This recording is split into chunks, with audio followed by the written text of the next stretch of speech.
We're going to talk about God and country. And so we do a session every time that we're here about God and country, because that's what we're all about. And there was a couple of things that when I got thinking about this, that I think is really important for everybody to be aware of, because I think there's some scriptures in the Word of God that really speaks well about the fact that we need to be really involved in what's going on in this country. A lot of people are, separation of church and state, blah, blah, blah. Well, the fact is that if anybody knew anything about history and actually knew anything about that, they know that separation of church and state came from the fact that Thomas Jefferson wrote it in a letter. It was never in the Constitution, it was never in the Bill of Rights or anything else, and essentially they spun it back in the late 50s, I believe, into this deal where essentially the government and churches couldn't correlate together. One thing that we know about this country from the very beginning is that this nation was established as a nation under God. Even if you go back to the Mayflower Compact, it was essentially a nation under God, established right as the first step foot on this continent.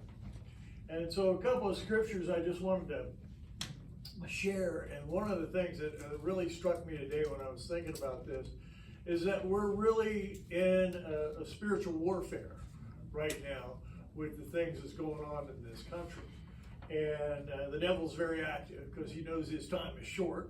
And so we need to really get on top of standing strong, standing up, as the Bible tells us over and over, stand courageously and boldly in these situations. And I just wanted to share a couple of scriptures with you. This is from Proverbs 14, 34 and 35, and it says, 35 and 30. It's probably 34 and 35, because there's no 36. Yeah, I thought so. I can't read today. Oh, I wrote over it. That was around 34 and 35. And it says, anyway, it says this, it says, righteousness exalts a nation, but sin condemns any people. A king delights in a wise servant, but a shameful servant arouses his fury. Now, one of the things that we see, especially in this nation lately, with all the people that have gone against Israel, once again, we know that Israel is God's nation, and it says pretty clearly throughout the Word of God that if you stand against Israel, you'll deal with the negative results of it. And every time this nation, I know, has stood against Israel in one way or another, we've seen everything from horrific hurricanes, tornadoes, devastation across this planet in one way or another through this nation. So one of the things that we need to understand is how important it is for us to stand up. But the other thing that I wanted to mention was this Proposition 139 that we've been talking about, and that Nancy was talking about. One of the things that we have to understand as a Christian nation, and certainly as this organization, I think it's very important to understand the Word of God is very clear about where we need to stand on this, and everybody needs to know that. Psalm 139 says it the best. It says, for you created my inmost being. You knit me together in my mother's womb. That lets you know that God was already involved. He knew you before you were born. It says, I praise you because I am fearfully and wonderfully made. Your works are wonderful. I know that full well. My fame was not hidden from you when I was made in a secret place, when I was woven together in the depths of the earth. And it goes on about your eyes saw my unformed body. All the days ordained me was written in your book before one of them came to be. I mean, how straightforward is that letting us know that God created us for a purpose. And for us to have the opinion that somehow it's a woman's right to murder a child, I think is insane. And so, other than encouraging people to get out and vote, we're definitely encouraging people to vote no on this Proposition 139, that not only creates an additional issue in this country, but literally makes abortion available up to and including birth, which is insane. And even at 15 weeks, I shared this at service, but in a service, but even up to 15 weeks, I heard this story just recently that a doctor who performed an abortion took the fetus, and as he was removing the fetus, a little hand literally came up out of that fetus, a little baby's hand literally come up out of that fetus and grabbed a hold of his finger. Now, you tell me that's not a living, and that was at 14 weeks, not 15 weeks, which is now legal in this state.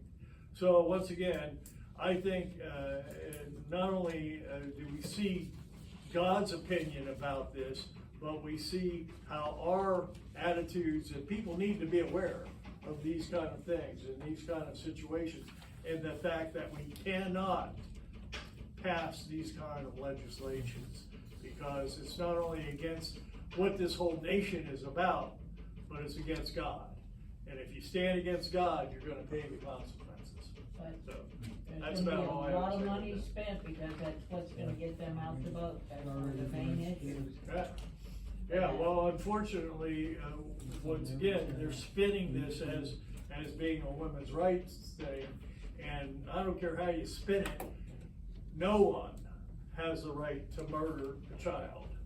And this is out and out murder, is what they're doing. That's what abortion is, it's out and out murder. So, no, that's not a woman's right to murder. It's not anybody's right. It's not anybody's right, exactly. And so, that's my thing on God and Country today. So. And I got more of these up here, if anybody wants some, or doesn't have one of these, or wants to take some to pass them around to your friends and stuff. And, so, I highly recommend that you take these and pass them around, let people know about it. Because I'm telling you, so many people are in the fog because of what the media is putting out there, you know? So, yeah, people need to be made aware of the truth. You know, I know they can't handle the truth, but there you go. Okay, so that's pretty much that. November 11th, Veterans Day Parade. We are talking about starting over here on Monaco and heading up the street, but we'll give more details on that. We are actually having our parade on Veterans Day on the 11th, whereas most other towns. Only an act of Congress can change that date, right? Yeah, well, apparently they change them in every other town around here, because they're all done on a different day than November 11th. But anyway, so we're doing ours here on November 11th, so Yeah. there you go. Our next meeting is October 24th at 6 p.m. Right here at the fire station. And so definitely put that on your agenda to come and visit and let your friends know about it, so we can fill this place up again. And we'll be passing out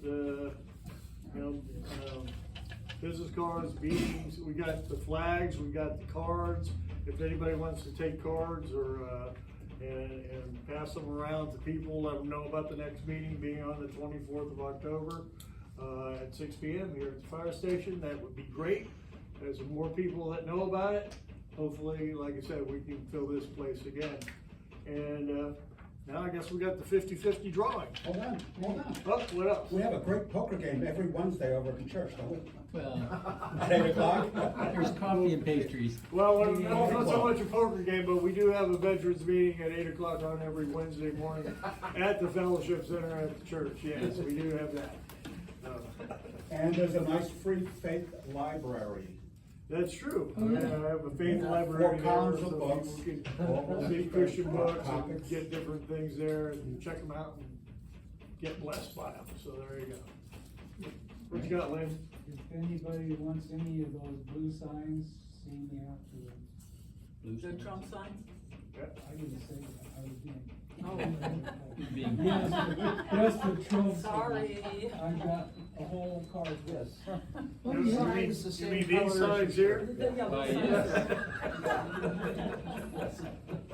Okay, if it's okay, I'd like to run around distributing some money and buy some votes, if that's okay? Yeah, Is sure. that permitted? Yeah, I could use another Trump book. Okay. I'd like to buy your vote. You already got it. I'd All like right. to buy your vote. You don't need, oh yeah, what is this? There you go. Yeah, there you go, yeah. But, you know, you use it and pass it on, do the same thing I do in Walmart, just to see what happens. It entertains you quite well. Hillary bill. Oh my God, you didn't. Hey, what about me? I You already got my No. I think I dropped about 20 grand at the church. There you go. Let's see if I need toilet paper. Yeah, exactly. Yeah, You it's did good. desperate. Too bad we can't spend it. Of course, it probably has. Absolutely. You already paid me off. So we're 50/50. Detrimental to your health. I'll take How much? $20 on our 50/50 drawing. So check your tickets. I could do it, I guess. I didn't get a ticket, so I'm a I guess Trump guy. I can't cheat. All right, here we go. Number 2635960. Oh, I got it. Hey, there you go. Perfect. But you know what? Keep it, yes. Very nice. Thank you so much. Thank you. No, yeah. Next time you buy gas, That's put fine. this over the lowest place, There you it's a go. sticker. Yes. That's great. Yes. It's a sticker, All cover right. the lowest price. Well, great meeting, guys. Appreciate y'all, and Yes. thank you again for coming. Yes, And indeed. Thank Thanks. you, everybody that spoke. Appreciate Let me y'all. Lynn and Nancy and Denise and Dave, appreciate you guys. And come back and visit us anytime. Appreciate the invite. Absolutely. Dave, what is your last name? Wheeler. Yeah, yeah. Thank you. All right, thank you.